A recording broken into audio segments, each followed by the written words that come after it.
జంబుకేశ్వరం అని ఒక క్షేత్రం. అది అప్పు క్షేత్రం. అప్పు క్షేత్రము అంటే జల సంబంధమైనటువంటి క్షేత్రం.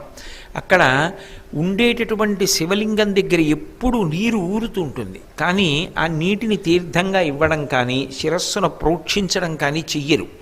ఎప్పుడూ నీరు ఊరుతుంది. ఏదో మరీ మండిపోతున్న వేసంకాలంలో అయితే కొద్ది విరామం ఉంటుందేమో, కానీ అసలు మిగిలిన సమయాల్లో అయితే ఏదో పెద్ద జల ఊరినట్టుగా నీరు వచ్చేస్తూ ఉంటుంది. అందుకే దాన్ని అప్పుక్షేత్రం అంటారు.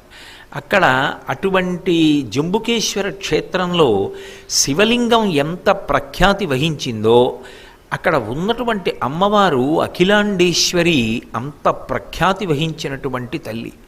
జగన్మాత స్వరూపంగా అక్కడ నిలబడింది అని. మీరు ఎక్కడైనా దేవాలయంలో పరమాద్భుతమైనటువంటి రీతిలో ఇచ్ఛాశక్తి, జ్ఞానశక్తి, క్రియాశక్తుల యొక్క రూపములను చూడాలి అంటే